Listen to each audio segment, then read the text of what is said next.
নমস্কার বন্ধুরা, আমরা আজকে এসে পৌঁছেছি দমদম ব্যারাকপুর সাংগঠনিক জেলা তৃণমূল উদ্বাস্তু ও নবসিদ্ধু সেলের সভাপতি টিঙ্কু মজুমদারের কাছে। আপনাকে আমাদের চ্যানেলে ধন্যবাদ জানাই এবং স্বাগত জানাই। সম্প্রতি উদ্বাস্তুদের নিয়ে এবং মতুয়াদের নিয়ে যে রাজনৈতিক টানাপোড়েন চলছে, এটা নিয়ে আপনার মত। প্রথমে আপনাদের চ্যানেল বিশ্ব বাংলাকে আমরা অনেক অনেক অভিনন্দন জানাবো। তারা ভালো কাজ করছে। তারা আমাদের রাজ্যে, আমাদের জেলার সঠিক যে কাজগুলো সেগুলো নিজের চ্যানেলকে দেখাচ্ছে। তার জন্য বিশ্ব বাংলা চ্যানেলকে আরেকবার আমরা ধন্যবাদ জানাবো। জানিয়ে দেখুন, আজকে সামনে আমাদের লোকসভা ভোট 2024-এ। আপনারা দেখেছেন যে 2019-এ লোকসভা ভোটে বিজেপি জেতার পরে এনআরসি আর সিএ নিয়ে ডাক দিল। অসমে যারা ভোট দিয়েছিল সেই 21 লক্ষ মানুষকে ডিটেনশন ক্যাম্পে রেখে দিয়েছে। এটা হয়ে গেল 2024, তারা কিন্তু এখনো ডিটেনশন ক্যাম্পে আছে। এই বিজেপি সরকার প্রত্যেকটা মিডিয়া চ্যানেলকে কিনে নিয়েছে, যার জন্য তারা কিন্তু এই ডিটেনশন ক্যাম্পে তারা কিভাবে আছে সেগুলো কিন্তু দেখাচ্ছে না। 2019-এ যখন এনআরসি সিএ ডাক দিয়েছিল, তখন আমাদের দেশের কোনো রাজনৈতিক দল, কোনো রাজনৈতিক নেতা এই নিয়ে কোনো আন্দোলন করেনি। একমাত্র ব্যতিক্রম আমাদের রাজ্যের মুখ্যমন্ত্রী মাননীয়া মমতা বন্দ্যোপাধ্যায়। তিনিই বলেছিলেন যে আমার শরীরের এক বিন্দু রক্ত থাকা অবস্থায় আমার রাজ্য থেকে একটি মানুষকেও আমরা উচ্ছেদ করতে দেব। তাই তো 2021-এ বিধানসভা ভোটে যেই সময় বিজেপি হাওয়া গরম করেছিল যে ইসবার 200 পার, সেই সময় আমাদের পশ্চিমবঙ্গ রাজ্যের মা বোনেরা, ভাই দাদারা, কাকা বাবারা সবাই বুঝিয়ে দিয়েছে ইসবার 200 পার ঠিকই, সেটা তৃণমূল কংগ্রেসের জন্য। কারণ একমাত্র তৃণমূল কংগ্রেসই আছে যারা নিজের রাজ্যবাসীকে আগলে রাখতে পারে। সামনে লোকসভা নির্বাচনের অলরেডি প্রচার শুরু হয়ে গেছে। তো আপনাদের এখান থেকে দমদম লোকসভা কেন্দ্রের কংগ্রেস প্রার্থী সৌগত রায় দাঁড়িয়েছে। আপনারা কতটা প্রস্তুত এই লোকসভা নির্বাচনের জন্য? দেখুন, আমাদের 2021-এ সেমিফাইনাল ছিল, আমরা সেমিফাইনাল ভালোভাবে আমরা খেলে জিতে গেছি। 2024-এ আমাদের এটা ফাইনাল। আমরা 2021 থেকেই প্র্যাকটিস করা আরম্ভ করে দিয়েছিলাম আর প্রচার করা আরম্ভ করে দিয়েছিলাম। তো 2024-এ আমাদের সেই ভয়টা নেই, বা আমরা সেইটা নিয়ে ভাবছি না। কারণ আমরা তো ওই ভোটের সময় প্লেনে করে এসে ঘুরে একবার দলিতের বাড়ি খাবার দাবার খেয়ে চলে যাই না। আমাদের দল তৃণমূল কংগ্রেস, আমাদের নেত্রী মমতা বন্দ্যোপাধ্যায়, আমাদের সেনাপতি অভিষেক বন্দ্যোপাধ্যায়, তারা প্রত্যেক দিন 24 ঘন্টা রাজ্যের মানুষের কথা ভাবে। তাই আমরা এই নিয়ে ভাবি না। মানুষ জানে কোথায় ভোট দিতে হবে, কিভাবে তৃণমূল কংগ্রেসকে 42খানা আসনের মধ্যে 42খানা আসনেই তৃণমূল কংগ্রেসকে জয়যুক্ত করতে হবে। বিজেপি সাংসদ বনগাঁর বিজেপি এবার ক্যান্ডিডেট শান্তনু ঠাকুর, কালকে দেখা গেল বড়মার যে ঘর, এই ঘরে মমতা ঠাকুর থাকতেন। এই ঘরে মমতা ঠাকুরের কিছু নথি ছিল, সেটা মমতা ঠাকুর যাতে না নিতে পারে তার জন্য তালা দিয়ে দেয় এবং পরবর্তীকালে মমতা ঠাকুরকে তালা বন্ধ করে সেই তালা ভাঙে, যেটা সারা সোশ্যাল মিডিয়ায় এখন প্রচার চলছে বা আপনারা প্রচার করছেন। এরকম একটা ভিন্ন রাজনীতি বা মনোভাব ঠাকুর বাড়ির লোকে বলবেন? প্রথমেই আমি হরিচাঁদ ঠাকুর, গুরুচাঁদ ঠাকুর, শান্তিমাতার চরণে প্রণাম জানাই। দেখুন, ঠাকুর একটা কথা বলে গেছে, আমি নেই রক্তে, আমি আছি ভক্তে। আজকে ঠাকুর কিন্তু বংশ পরম্পরা হয় না। আজকে আমরা সবাই জানি দস্যু রত্নাকর কিন্তু তপস্যা করে বাল্মীকি মুনি হয়েছিল। দস্যু রত্নাকরের বাবার নাম আমরা কি জানি? আমরা কিন্তু জানি না, বেশিরভাগ লোকই জানি না। কারণ কর্ম করে জায়গায় পৌঁছানো যায়। আজকে আমাদের ঠাকুরবাড়ি হলো আমাদের মতুয়া সম্প্রদায়ের কাছে তীর্থস্থান। এই জায়গায় দাঁড়িয়ে শান্তনু ঠাকুরের সেদিনই বিজেপি ত্যাগ করে দেওয়া উচিত ছিল, যেদিন রাম মন্দিরে আমাদের ঠাকুরবাড়ি থেকে ঠাকুরবাড়ির জল আর মাটি গিয়েছিল, ওগুলো ওরা ওইখানে ঢুকতেই দেয়নি। সেদিনই শান্তনু ঠাকুরের উচিত ছিল বিজেপির বিরুদ্ধে আন্দোলন করা, তিনি কিন্তু করেননি। আজকে শান্তনু ঠাকুর মতুয়া সম্প্রদায়ের জন্য কিছু করেনি। উনি একটা সেন্ট্রাল মিনিস্টার, উনি চাইলে আমাদের মতুয়া সম্প্রদায়ের জন্য অনেক কিছু করতে পারে, কিন্তু উনি কিছু করেন। ওনার সদ্বুদ্ধি হোক, উনি আমাদের মতুয়া জনজাতির জন্য কিছু করুক, ওনার কাছে আমাদের এটা প্রার্থনা থাকবে। আজকে দেখুন, আমাদের মতুয়া সম্প্রদায়ের কাছে একটা আবেগ, সেই ঠাকুর বাড়ি নিয়ে এই যে তালা ভাঙা হচ্ছে, এই নিয়ে এত মানে কেচ্ছা হচ্ছে, এই জিনিসটা তো আমাদের কাছে কাম্য না। আজকে আমাদের মতুয়া সম্প্রদায়ের জন্য যদি কেউ ভেবে থাকে, একমাত্র আমাদের রাজ্যের মুখ্যমন্ত্রী মাননীয় মমতা বন্দ্যোপাধ্যায়। তিনি আমাদের মতুয়া বোর্ড দিয়েছে, তিনি মতুয়া কলেজ করে দিয়েছে, তিনি মতুয়াদের দলপতিদের একটা ভাতা করে দিয়েছে, যা দরকার আমাদের সব কিছু করে দিচ্ছে।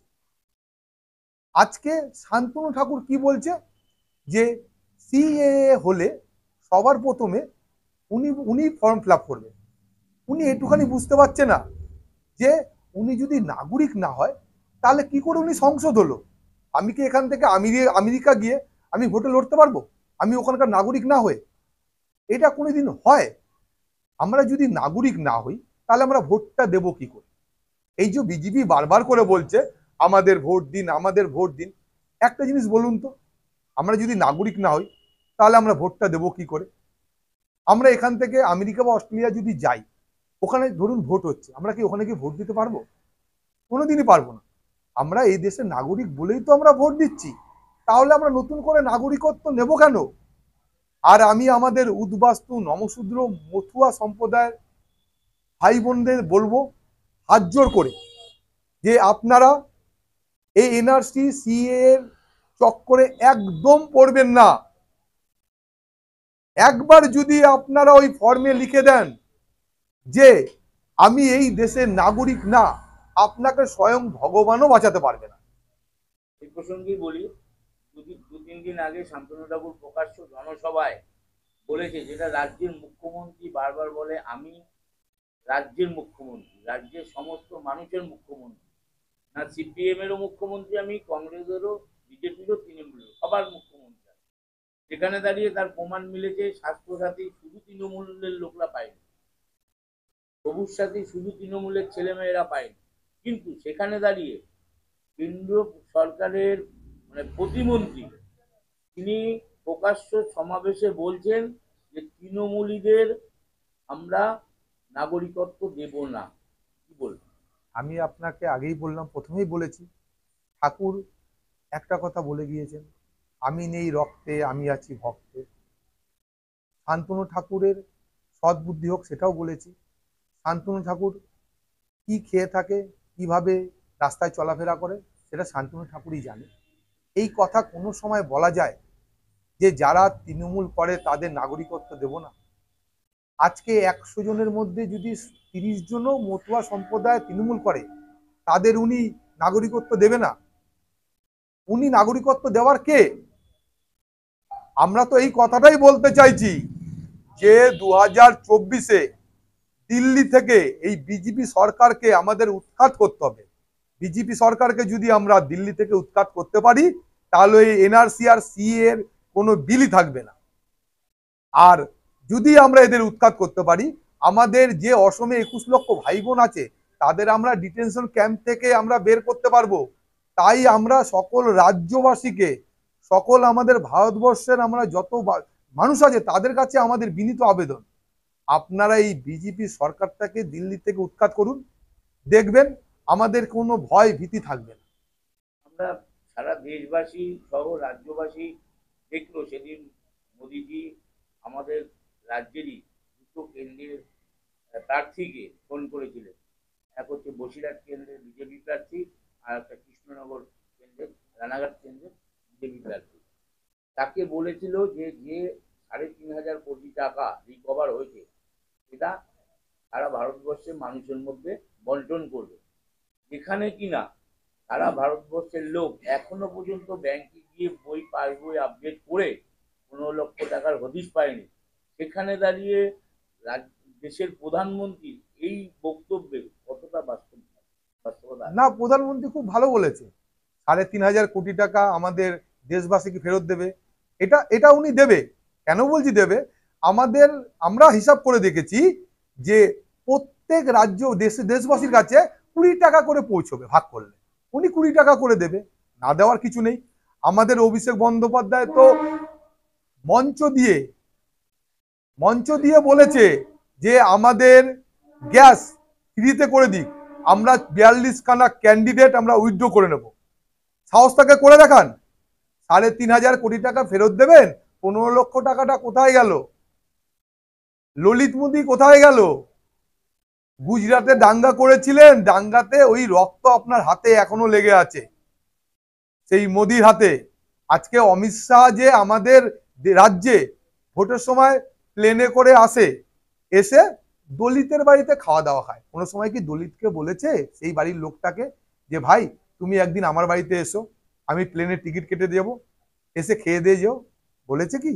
ওনারা বলবে না, কারণ ওনারা চায় আমাদের দেশকে আবার ইংরেজ যেরকম গোলাম করেছিল সেরকমই এই আদানি আম্বানি এদের হাতে বিক্রি করে।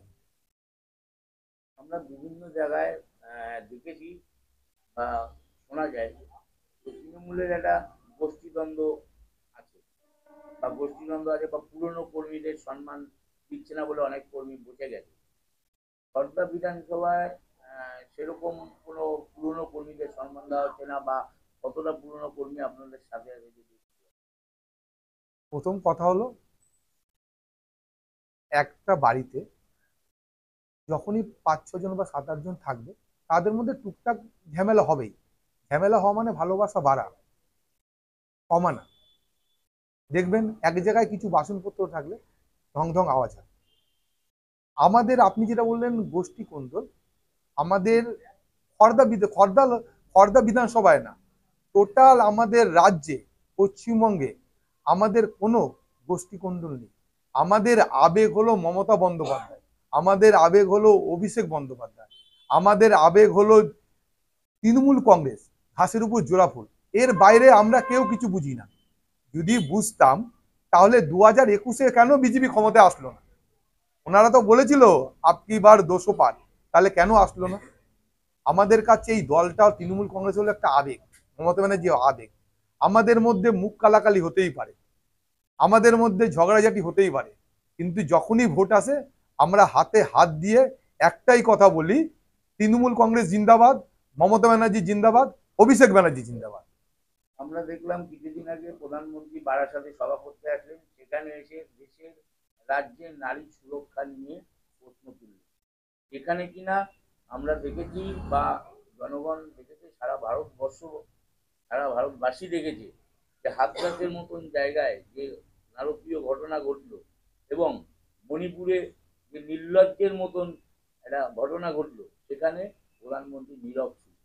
তার মুখে পশ্চিমবঙ্গের রাজ্যে প্রচারে এসে নারী সুরক্ষাটা কতটা মানায়? ওনার মুখেই মানায় তো, আর কার মুখে মানাবে না তো? উনি তো নিজেই বলে হর হর মোদি, ঘর ঘর মোদি। উনি যখন করোনার সময় বলছে ঘন্টা বাজাও, করোনা চলে যাবে। উনি সন্দেশ খালি নিয়ে বলছে। আমি মিডিয়া চ্যানেলের কাছেই বলবো যে এটা সোশ্যাল মিডিয়া যুগ, সবার কাছে 4G 5G মোবাইল। যদি সন্দেশখালিতে এরকমই ঘটনা ঘটে থাকতো, সেটা একটা ভাইরাল হতো না? আপনারা বলুন না, হঠাৎ করে রাতারাতি এত মহিলার উপরে নির্যাতন হয়েছে, এটা সোশ্যাল মিডিয়ায় কেউ ছাড়তো না? আজকে বামফ্রন্ট যাচ্ছে, আজকে বিজেপি যাচ্ছে, তারা আগে কেন যায়নি? ফেসবুকে সব কিছু দেখা যাচ্ছে, দেশ বিদেশের একটা ছোট কিছু হলেও সেটা আমরা ফেসবুকে সোশ্যাল মিডিয়ায় দেখতে পাচ্ছি। তো সন্দেশখালিতে আমরা দেখতে পারতাম না? হ্যাঁ, আমাদের কিছু ভুল আছে, এটা আমাদের উপর নেতৃত্বও স্বীকার করেছে। যারা দোষ করেছে তারা শাস্তি পাবে, প্রশাসন তার ব্যবস্থা নেবে। এই ব্যবস্থা তো নরেন্দ্র মোদী নেবে না। নরেন্দ্র মোদী যে এই সিবিআই কে মানুষের বাড়িতে ঢুকিয়ে তাদের ঠেট দিচ্ছে, বাড়িতে গিয়ে কি কথা বলছে কেউ তো শুনতে পাচ্ছে না। আজকে দেখুন না, বরানগরে তাপস রায়ের বাড়িতে গেল, তাপস রায় বিজেপিতে চলে গেল। যেই নেতার বাড়িতে যাচ্ছে সেই নেতা বিজেপিতে চলে যাচ্ছে। এর মানে কি ধরায়? এর মানে এই জিনিসটা ধরায় যে সিবিআই যাচ্ছে, গিয়ে আমাদের তৃণমূল কংগ্রেস লিডারদের ভয় দেখাচ্ছে, ভয় দেখিয়ে তাদের জোরজবস্তি বিজেপিতে যাওয়ার জন্য এরা চাপ দিচ্ছে। একটা কথা 2021-এ মমতা ব্যানার্জি দেখিয়ে দিয়েছে যে নেতা কেনা যায় না, তৃণমূল কংগ্রেসের নেতা কেনা যায়, তৃণমূল কংগ্রেসের কর্মী কেনা যায় না। আমরা তো তৃণমূল কংগ্রেসের কর্মী। আমাদের নেত্রী মমতা বন্দ্যোপাধ্যায়, আমাদের সেনাপতি হলো অভিষেক বন্দ্যোপাধ্যায়, আমরা হলাম তাদের সৈনিক, আমরা নেতা না। তাই আমরা 2024-এও আবার বিজেপিকে, এই শুভেন্দু অধিকারী, আমাদের নরেন্দ্র মোদী আর অমিত শাহকে দেখিয়ে দেবো 42 খানার মধ্যে 42 খানাই আমরা তৃণমূল কংগ্রেস নিজের দখলে রেখেছি। আমাদের এবারে স্লোগান যে আমাদের রাজ্যের সকল দেশ রাজ্যের বাসীর হলো গর্জন, আর যারা বহিরাগত তাদের হলো বিসর্জন। একদম আমরা আলোচনার শেষ পর্যায়ে চলে এসেছি। আমরা দেখেছি যে প্রাক্তন বিচারপতি আজকে একটা রাজনৈতিক দলে হয়েছে, হওয়ার পর রাজ্যের মুখ্যমন্ত্রী, যেটা রাজ্যের একটা আবেগ, মমতা ব্যানার্জি, সেই মুখ্যমন্ত্রীর মৃত্যু কামনা করছে এবং নিজেকে গোপ্র সাপ হিসাবে তুলনা করছেন। কি বলবেন? ঠিকই বলেছে, উনি গোখরো সাপ, আর আমাদের তৃণমূল কংগ্রেস কর্মীরা হলো সাপুরি। ওনাকে বিন বাজিয়ে, ওনাকে প্যাকেটে ঢুকিয়ে আবার ওনাকে ঘরে বসিয়ে দেবো। আর উনি যে নিজের কর্মস্থান ছেড়ে রাজনৈতিক দলে যোগদান করেছে, দেখুন ওনাকে আমরা খারাপ বলি না, কারণ মানুষের নিজের একটা লক্ষ্য থাকতেই পারে। উনি চাইছেন যে আমি যেই পদে ছিলাম সেটা আমার ভালো লাগছে না, আমি রাজনৈতিক দলে যাব, গিয়ে যদি কোনো মতে লোকসভা ভোটে জিতে যাই এই হাওয়ায়, দিল্লিতে যাব, একটু দিল্লির পার্লামেন্টে বসে হাওয়া খাবো। সে না চাওয়ার তো কিছু নেই, কিন্তু ভোটটা তো জনগণ দেবে। জনগণ ওই গোখরো সাপকে পুরো ঝুলিটি ভরে ওনার বাড়িতে আমরা পৌঁছে দিয়ে আসবো। 2000 লোকসভা ভোটের রেজাল্টটা বেরাক, তারপরে আমরা আবার কথা বলবো এই নিয়ে। আর কয়েক ঘন্টা পরই খুশির ঈদ এবং নববর্ষ, বাংলা নববর্ষ, যেটা রাজ্যের মুখ্যমন্ত্রী পশ্চিমবঙ্গ দিবস হিসাবে ঘোষণা করেছে। এই পশ্চিমবঙ্গ দিবস হিসাবে ঘোষণা এবং ঈদের শুভেচ্ছা হিসাবে এলাকাবাসীকে কি বলবে? আমাদের দিদি প্রথম থেকেই বলে আসছে ধর্ম যার যার, উৎসব সবার। তাই আমাদের যে ঈদ আসছে, আমাদের ঈদ শুধু আমাদের মুসলিম ভাই বোনেদের না, ঈদ আমাদের রাজ্যের প্রত্যেকটা রাজ্যবাসী। আর পয়লা বৈশাখে সবাইকে শুভেচ্ছা দেব, সবাই ভালো থাকবেন, এই শুভকামনাই করব। আর 2024-এ আমরা 42খানা আসনই আমাদের মুখ্যমন্ত্রীকে হাতে উপহার দেব। অসংখ্য ধন্যবাদ। আপনাকেও ধন্যবাদ।